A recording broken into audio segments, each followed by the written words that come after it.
let's say you have x squared plus, say, 6x plus 7.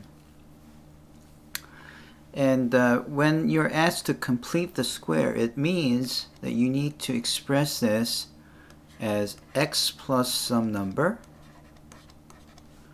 plus another number. So writing this expression as sum squared, where x only appears in that square and there's only a constant afterwards, that's called completing the square. Now, how do you actually do this? Well, if you expand x plus a squared,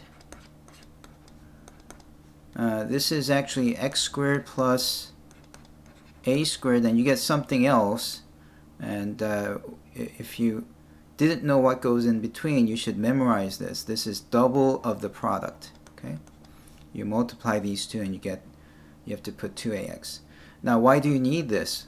Well, if you don't have it, then it wouldn't work. For example, 1 plus 2 squared is not 1 squared plus 2 squared, because that's only going to give you 5.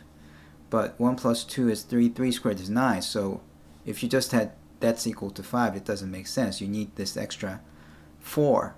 But where does the 4 come from? It's 2 times 1, where 1 is x and a is 2. So you can see that this actually is only true if you do have 2ax in there.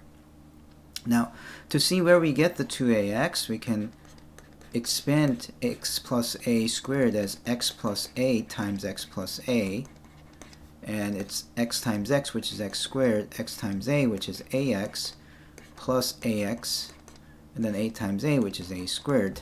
So that's going to be x squared plus 2ax plus a squared, right? So that's why, okay?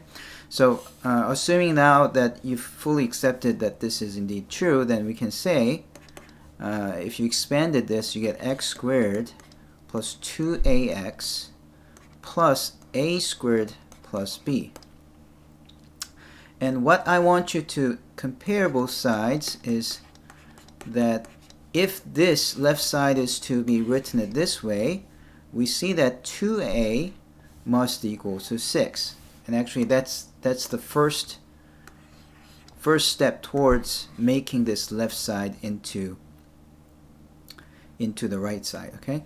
So you have to know that 6 is twice of a. In other words, a is 6 divided by 2. And this is going to be a standard thing that we will do for every question later on. We will always take what's front of x and divide it by 2. And that we are going to call it as a, right? So first, this is 3. Now, then what do you do? Well, what you see is that you need this a squared in order for this to be squared, a complete squared, right? So the way we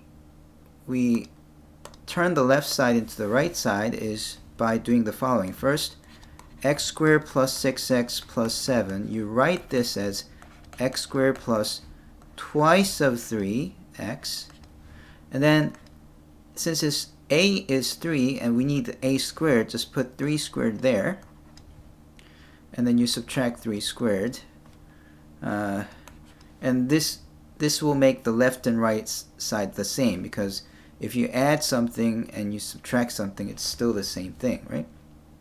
If you cancel this, and you can simplify the right side to see that this is indeed the same as the left side. Now, if you're convinced of that, then you know that this is going to be a complete square. Or you can actually just write down what it says: x squared plus 6x plus 9, and then x squared plus 6x plus 9. For that, if you factor two numbers that multiply to 9 and add to 6 is 3 and 3, right? So you have x plus 3, x plus 3. So if you factor, this is indeed x plus 3 squared, right?